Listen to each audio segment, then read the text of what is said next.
Olá, hoje no tema Conheço o Brasil, eu estou no Shopping Plaza Sul, na exposição Mistérios do Antigo Egito, que eu já estive 2 vezes aqui, sou apaixonada pelo Egito. Apresento Matheus, historiador, que vai nos acompanhar e explicar toda essa belíssima exposição. Tudo bem, gente? Boa tarde, eu sou Paulo Matheus, sou historiador aqui da Mais Musa. Atualmente eu estou morando aqui em São Paulo faz 5 meses, vim por causa de estudo também, vim tentar fazer o meu mestrado aqui na USP, me formei recentemente, sou do Ceará e estou aqui à disposição para ensinar e falar um pouco sobre o Egito e falar um pouco das peças aqui do museu. Se você for olhar hoje no YouTube, por exemplo, pesquisar sobre faraó, sobre mumificação, sobre como que eram as tumbas de faraó, você talvez vai ver muita história sobre a questão de quando esses faraós eram enterrados, eles muitas vezes matavam os servos, seus servos iriam à tumba com ele para servi-lo no pós-vida.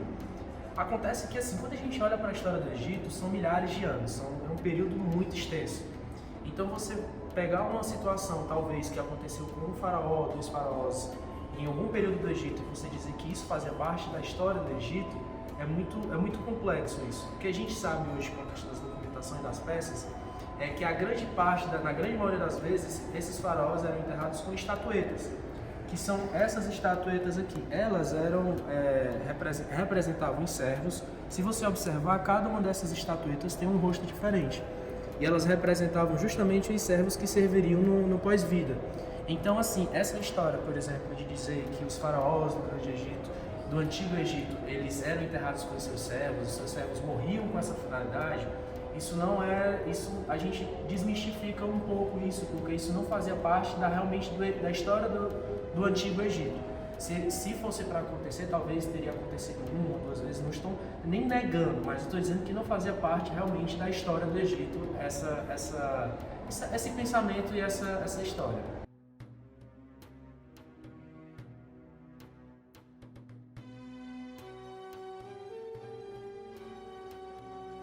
E aí, continuando falando sobre os sarcófagos, se você observar lá também, existe uma imagem que é muito clara nos livros de história, que sempre tem em filmes, em livros, que são esses 2 objetos que o faraó está segurando com as mãos cruzadas. De um lado tem um rega, que é como se fosse um cajado, e do outro lado como se fosse um chicote chamado de mangual. Esses 2 objetos eles eram muito usados no cotidiano. O rega, que seria como esse cajado de um pastor, ele era muito usado nas ovelhas, para, sei lá, lutar contra animais, para proteger o rebanho, trazer o rebanho de volta para o aprisco, fazer a proteção do rebanho. E já o mangual, que era esse chicote, era muito usado para malhar o trigo, era muito usado na plantação. Então, na simbologia, novamente, o Egito sempre é cheio de simbologias, não tem como a gente entender de uma forma superficial. Então, esses 2 objetos representavam o quê? A segurança e a economia. Então, o faraó, como ele que está segurando esses 2 objetos, ele, por sua vez, ele não, pra gente, a gente diz assim, o faraó naquela época ele era como se fosse um deus. Só que você entendendo a mentalidade daquele momento, eles não entendiam dessa forma. Ele era realmente um deus para eles. Ele era a encarnação viva de Horus. Então, por ele ser essa encarnação de Horus, você observa que ele tinha que ter 100% do equilíbrio entre a economia e entre a segurança. O reino ele tinha que estar 100% seguro em questões de invasões, em questão até militarmente falando, mas também ele tinha que estar 100% seguro na questão da economia, nas secas, protegendo das secas, protegendo as plantações. Digamos que, hipoteticamente, se o Egito, por exemplo, em algum momento sofresse uma seca, seria como se esse faraó perdesse um pouco do seu poder. Era como se a estrutura dele poderia ser abalada.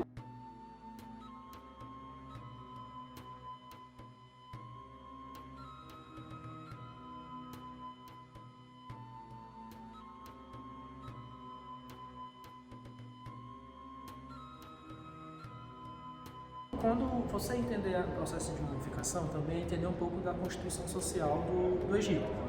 Mumificação, durante um tempo do Egito, ele era só para o faraó. Só para o faraó. As outras pessoas elas não seriam mumificadas, e o faraó e seus familiares, elas sim que seriam mumificados. Depois de um tempo no Egito, é que esse processo de mumificação passa a ser para outras pessoas também. E aí, com outras pessoas que eu digo, é nobreza, é o clero, os sacerdotes, os generais.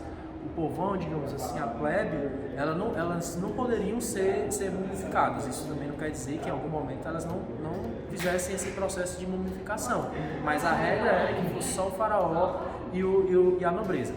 Esse processo de mumificação ele era necessário para eles porque era a partir do processo de mumificação que eles tinham acesso ao pós-vida, à vida eterna. Só teriam acesso ao pós-vida com o processo de mumificação. Aí o que acontece? As pessoas podem perguntar, né? Como que era feito esse processo de mumificação? Então, o corpo, quando a pessoa morria, eles tiravam os órgãos internos da pessoa, tiravam vísceras, tiravam o estômago, o intestino, e aí eles colocavam em vasos que eram chamados de vasos canopos. Você pode observar esses vasos aqui. Eles têm o rosto, a cabeça, a tampa deles tem a cabeça de dos filhos de Horus. Então, esse é o babuíno, o chacal e outro é o falcão. Tem uma outra também que aqui a gente não tem essa peça aqui. Mas nesse caso, dentro desse vaso eles colocavam esses órgãos e aí até o vaso, por exemplo, o babuíno, ele tinha um órgão específico. Que, infelizmente eu não lembro agora exatamente qual órgão que era dentro de cada vaso. Mas cada vaso tinha um órgão que era específico para quê? Inclusive eles tiravam o cérebro também com um gancho, eles colocavam uma espécie de gancho pelo nariz e aí tiravam esse cérebro. Com essa limpeza, digamos assim, com essa retirada dos órgãos, aí eles passavam o betume no corpo da pessoa. O betume é o que, você pode ter em dúvida, o betume é o que deriva o petróleo hoje. E aí o betume era muito comum nas margens do Rio Nilo. Então eles passavam o betume no corpo da pessoa, faziam todo esse processo. Dependendo do corpo, dependendo, digamos, da pessoa e do poder da pessoa, essa pessoa eles colocariam óleos no corpo dessa pessoa, um tipo de óleo que é um óleo caro, raríssimo, isso dependendo da pessoa, e depois desse processo do betume, talvez desses óleos, eles passavam essas faixas que a gente conhece, que eram panos específicos para fazer esse processo de mumificação.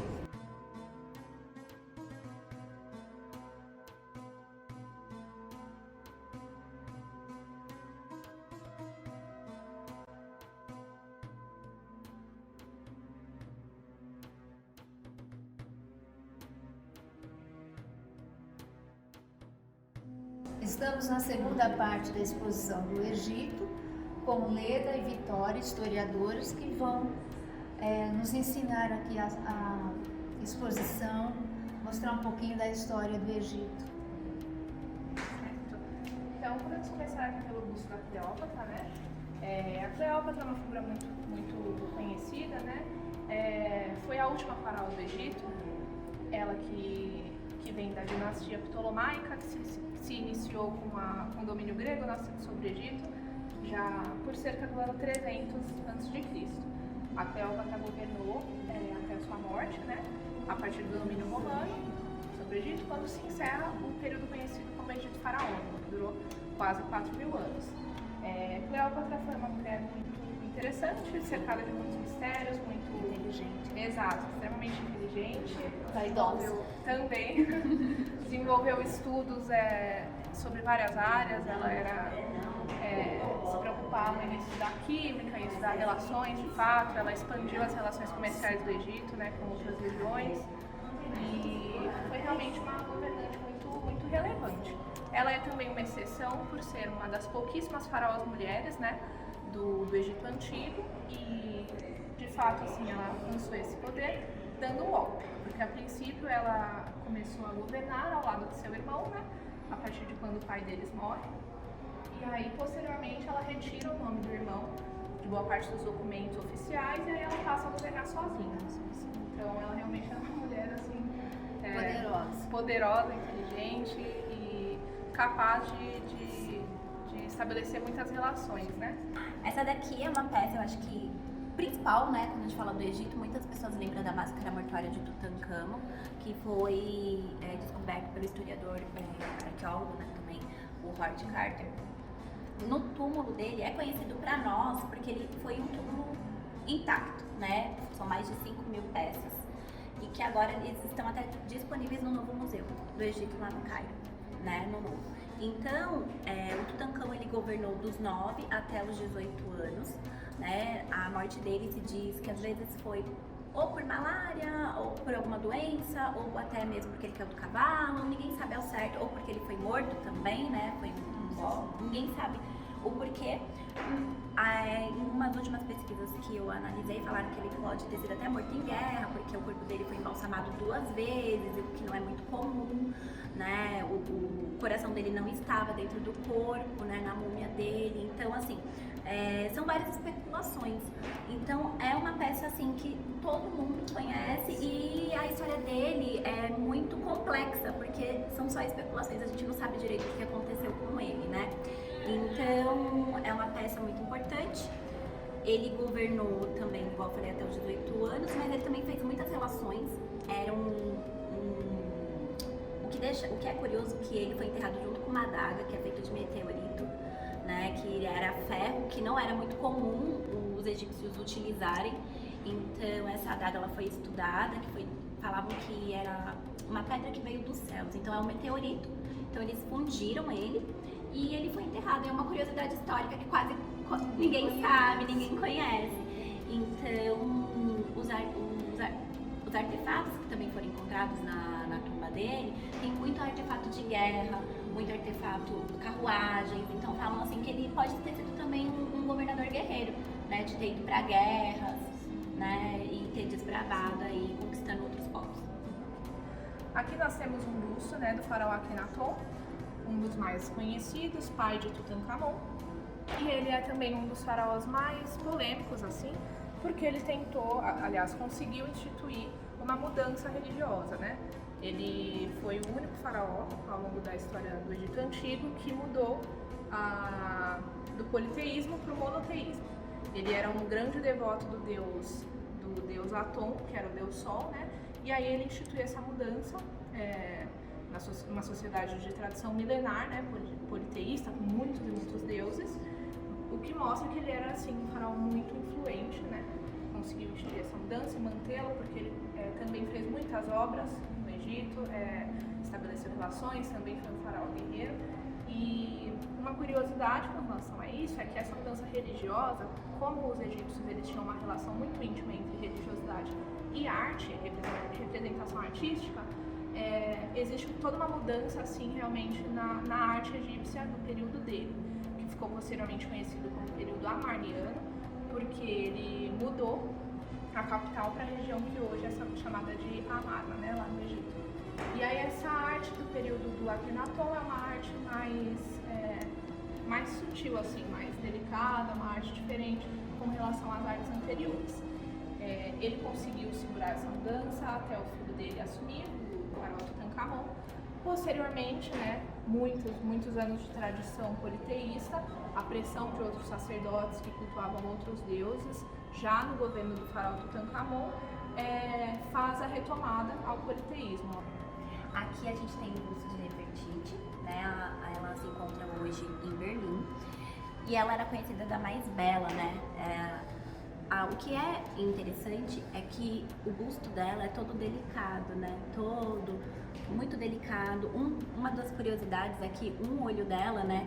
Que é o esquerdo, ele não foi finalizado, então ninguém sabe o porquê, né? Que não foi finalizado até hoje. E essa coroa não foi utilizada por mais nenhuma rainha, além dela. Então não se sabe se ela tinha até alguma anomalia genética, né? Que era muito comum deles terem, né? O crânio muito alongado. Então dizem que ela poderia ter também, porque nenhuma outra rainha usou essa coroa. E esse busto dela, assim, é lindo, é lindo, e ela foi assim, a esposa de Akhenaton. Dizem que ela também é a mãe do Tutancâmon, né, também. E ela também ajudou ele a comandar o período dele, né, junto com seu marido, que era o Akhenaton. Bom, então aqui nós temos o grande busto do faraó Ramsés II, conhecido como o Grande, que foi o faraó que governou por mais tempo, né, no Egito Antigo. Extremamente relevante, um faraó guerreiro, venceu muitas batalhas, instituiu muitas obras no Egito, expandiu relações, teve muitos filhos, acredita-se que ele tenha tido mais de 100 filhos, inclusive com mulheres de fora do harém dele, E além disso, ele foi excepcional também pelo tempo que ele governou, porque ele começou a governar com 5 anos de idade e governou por 67 anos, o que já era uma coisa muito diferente, já que os egípcios não viviam muito, mas esse faraó viveu por muito tempo. Por isso também ele é um dos mais reconhecidos. A relevância dele foi tanta que, além dele ficar conhecido como o Grande, o próprio nome dele, Ramsés, chegou a virar quase um título, né? Virem outros e basicamente é isso. Gostaram do tema de hoje? É específico sobre história geral, a história do Egito, o Antigo Egito, que é o berço da civilização. Inclusive, no direito, estudamos tanto a história do Egito Antigo como da Grécia Antiga, porque o nosso direito é grego-romano. Também estudamos Roma. Inscreva-se no canal, dê um like, compartilhe, acione o sininho. No tema Conheça o Brasil, vamos ter muitas novidades para mostrar grandes exposições que estão sendo feitas na cidade de São Paulo, que é cultura, e muitos temas serão abordados nesse tema.